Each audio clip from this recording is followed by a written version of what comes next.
To be very careful. And if your gut is telling you something is wrong, listen to that. If you have pictures of someone but haven't met them, ask someone younger in your life to run a facial recognition if you don't know how to do that, because that certainly can save a lot of heartache. Take it slow and don't send anyone any money until you've at least met them and know them better than just a relationship over the online chat or whatever you're doing. Nothing But a Number promises engaging content tailored just for you. Join us as we dive deep into discussions on topics that matter to our communities. Hello, everyone. Welcome to Nothing But a Number. My name is Hilary Williams Thomas. I'm the Senior Associate State Director of Advocacy and Outreach with AARP Georgia. Today, we're going to be talking about fraud prevention and specifically romance scam fraud prevention. And I have a very special guest with me today. I will let her introduce herself, but her name is Kate Kleinart. Kate? Good afternoon, everyone. Thanks for having me on, Hilary. I'm so happy to be here. We are so happy to have you. And, this is such a sensitive topic because it's something people don't want to talk about.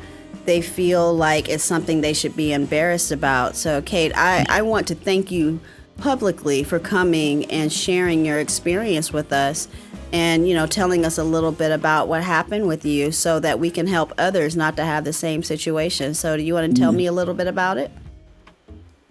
Sure. First, there are two camps here with romance scams. There are the people who say, it will never happen to me. I would never fall for that. They are the most vulnerable people right there. And then there are those who are so embarrassed by this when it happens. So, and I certainly fall into the second part right there. I was widowed at the time that my scam started. I was not looking for romance. This did not happen through a dating site. I wasn't out looking to have someone hook me up with their brother-in-law or anything. I was fine the way I was, thank you. And it was during the lockdown of the pandemic, and I got a friend request from a very handsome man in a white doctor's coat, also the picture of him in scrubs, so obviously he was a doctor, very handsome. And I was a little astonished that he was wanting to get to know me because he seemed like a successful, handsome person. But I don't know what it was about that day that I went ahead and pushed the accept button for the friendship. I never do that, but I did it that day, and it certainly changed my life. Yeah, and say, we do get those random requests in our friendship boxes. And, Yes. Most of the time we do tend to not accept, but you were in an even more heightened state. You're in the pandemic, you're in the lockdown. All of these Right. things are happening. We're by ourselves, and we don't want to be by ourselves. We want someone to feel like they're our person. And Yes. you click the friend button and you started communicating with this person, I'm assuming online through the app? Yes. After a few days on Facebook, he asked me to download an app so that we could talk. He wanted to hear my voice. And he asked me to download either Hangout, which is now Google Chat, I believe, or WhatsApp. And there's nothing wrong with these apps at all. People use them all the time to communicate with their families and friends. The thing about them is they are completely 1,000% untraceable. And the scammers know that. Even the companies say, we don't keep track of who's doing what, who is saying what. There's no record of what you've communicated with each other, when, who, from what country or whatever. So there's no trace of where they're coming from. They could tell you they're in London and they're calling you from Dubai. You have no idea. But we talked, and soon it became 4 or 5 times a day we were talking on the phone. He got romantic very quickly, and I certainly pushed back because I hadn't even met him, but... That's one of the things in the AARP Yes. language and information that we have is look for the sign of somebody who runs to the I love you. If you Yes. have known them, an hour or two, and they all of a sudden are saying, I love you, it's Yes. definitely one of those signs of, do you really? You haven't even seen me, messy Right. hair, morning breath, none of it. Like, but do you Right. love me? But Yes. you were saying that he rushed to that. He did. And he just knew that I was the only woman he wanted to spend the rest of his life with. And he told me he had children who were in London in a boarding school while he was working supposedly in Iraq as a surgeon. And I asked him about his age, and he told me he was the same age as me. And I said, well, how old is that? Oh, there goes my beeper. I've got to go, hon. I'll talk to you later. So he just very quickly got off the phone. So when you ask the tough questions, they find a way to divert you. And later, when he came back on the phone, he had figured out the year that I was born. So he knew what age to tell me. But these children were supposed to be from a much younger wife who had passed away. So that was the explanation for that. The kids wanted to call me mom way too soon. So did he And actually have the kids participate, or was this just him saying my kids would like to call you mom? well, it was him saying that at first, but then they were so excited about him finding someone, his true love, that we were going to be a family, that they started emailing me. Now, we Oh. never spoke, So you never but they spoke to did, the kids, but you did get yes. emails with the But kids. but they did email almost every day. Yes. Hi, Mom. How are you doing? We can't wait to be a family. So All of this. so I how didn't long did have this go children. on? It was a good 3 months before he ever asked me for money.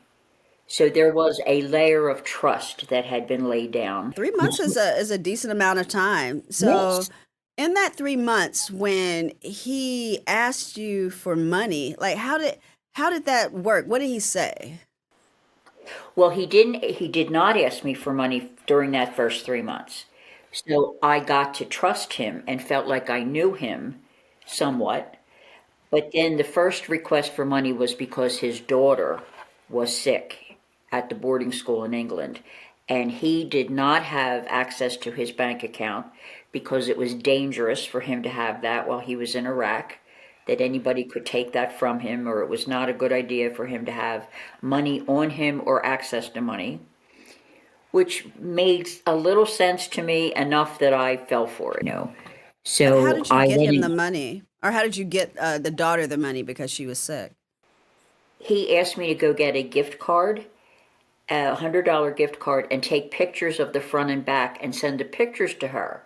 And I said, well, that doesn't work here. You can't walk into a store with pictures of a gift card and buy anything. Oh, no, she'll be able to do that. So I did what he said, and within minutes, the money was gone off the card. Within minutes. So that's how he asked most of the time for money, was through a gift card. So most of the time. So this happened multiple times then. So it was multiple Oh, things. He came yes. up with multiple things. So it was the daughter was sick at the boarding school. What else had happened?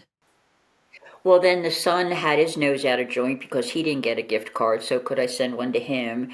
And then Tony, that's supposed to be the doctor, he needed a better signal to be able to contact me. He needed better food, or he was sick, or whatever. There was always something, and I will pay you back the minute I see you.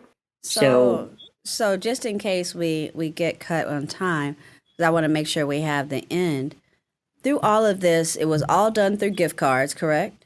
yes, What was the total, or if you're comfortable sharing that with me?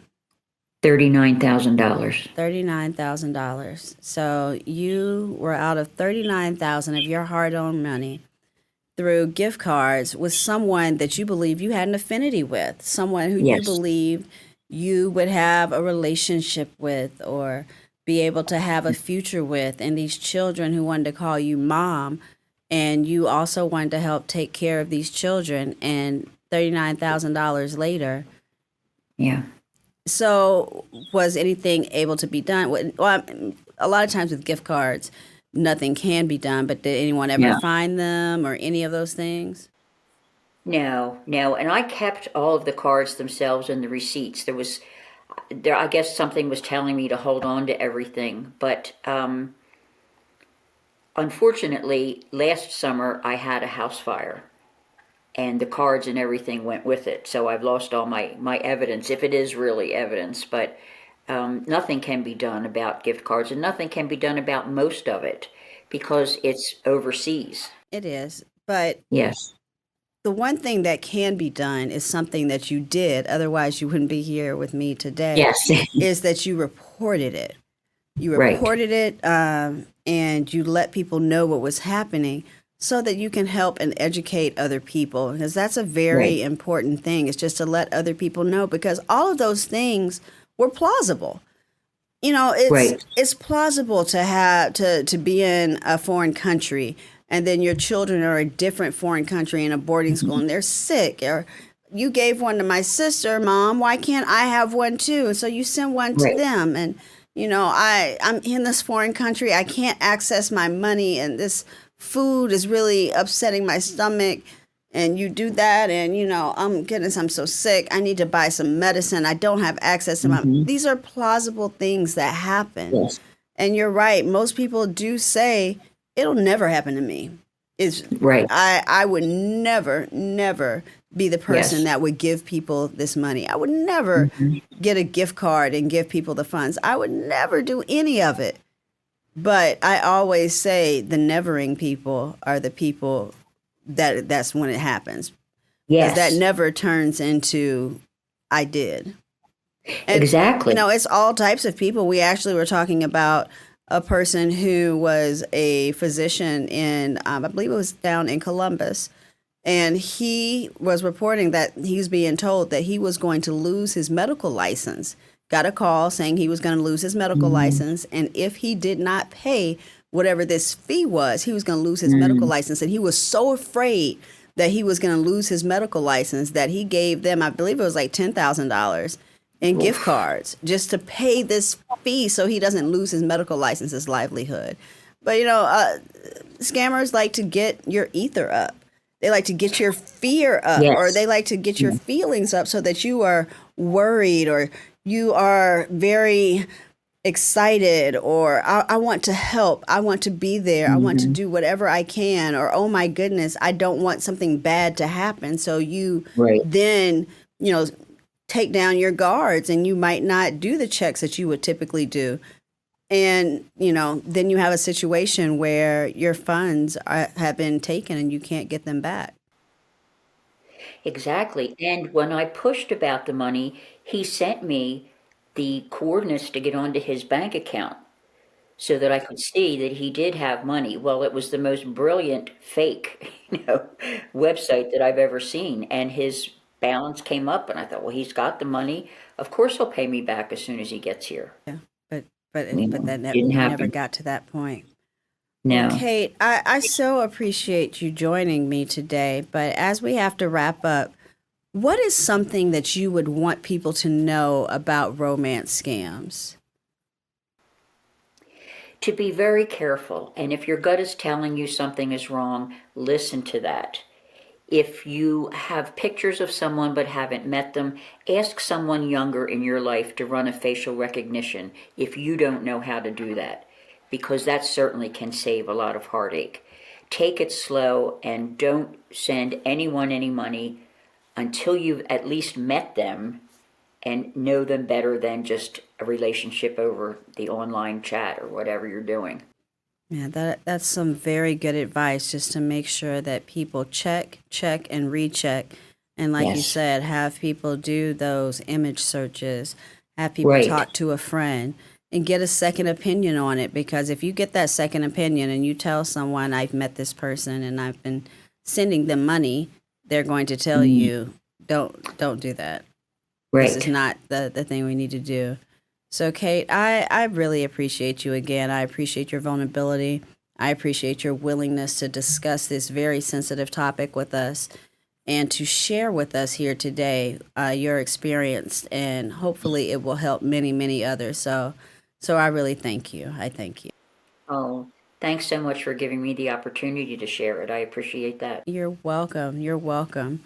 Again, you have been visiting with us here on Nothing But a Number. My name is Hilary Williams Thomas.